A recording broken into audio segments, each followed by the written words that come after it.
I hate him. Okay, I'm just gonna be honest. I hate him. You know, I know you're not supposed to, and I'm Catholic. I'm Christian. You know, but I hate him, and I know you're supposed to forgive people.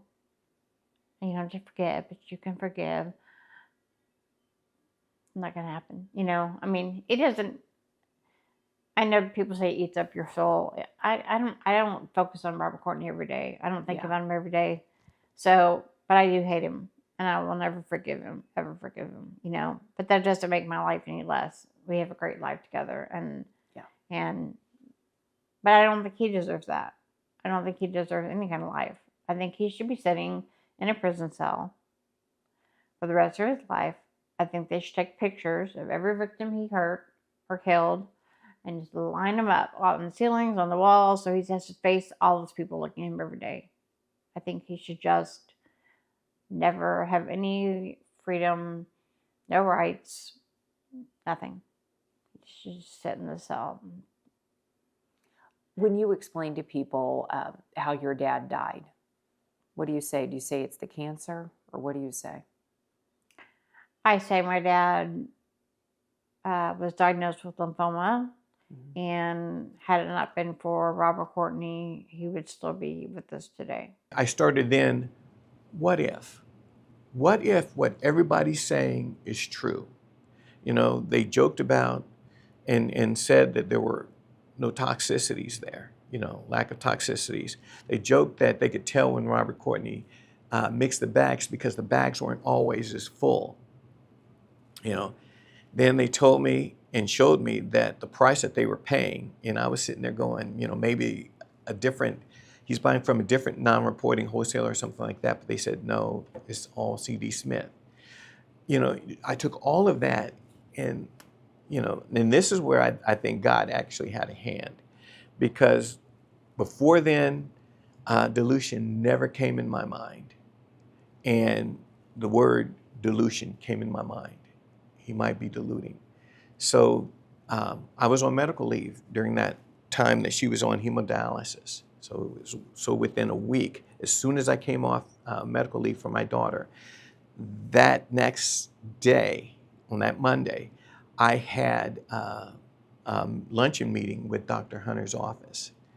And Dr. Hunter was in surgery, so it was just the nurses. And I said, guys, based on what you're telling me and the information I'm getting from my company, he may be diluting. I said, this is only speculation, but you know, lack of toxicities, the price, everything, he may be diluting. So then I walked out into the parking lot and said, what in the heck did I just do? Did I just accuse an innocent man, or is there really something here? So this was one of those, if I'm right, there's something deadly wrong here. If I'm wrong and he's not doing it, I just hurt a man's career.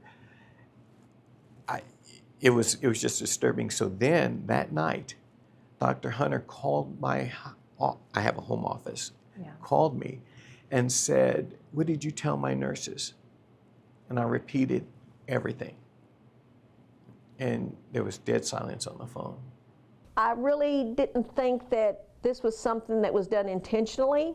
I thought that this could have been an error on the pharmacist, or a mistake, or a misunderstanding. I really didn't expect it to be the crime that it ended up being.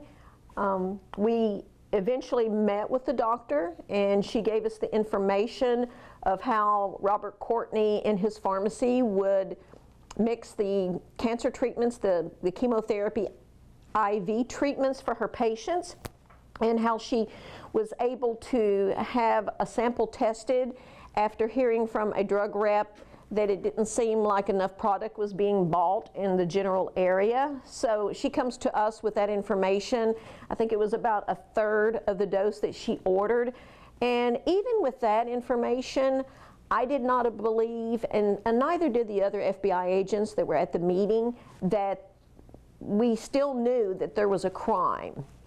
We worked with the doctor to do covert purchases, or what you might hear is a sting operation, to get him to actually make these medications real time, and he was happy to do it because she had stopped utilizing him, and she reached out to him to see if he would start making the IVs for her again, and he was happy to do it. So we were able to place an order for fictitious patients for these medications, and we picked those medications up after he had delivered them to the doctor's office, and we flew them directly to the FDA lab to be tested within 24 hours, so that we would have really, real-time information on what might be going on. And I don't think any of us believe that it would come back that all of these treatments had been altered from her orders. And when we got it 24 hours later, all of the covert purchases had anywhere from, I think, about around 28–30% down to almost 0%, just a mere trace, basically nothing. And what I can tell you, that was a really OMG moment, because at that time we knew, like, somebody's doing this, and they're doing it intentionally.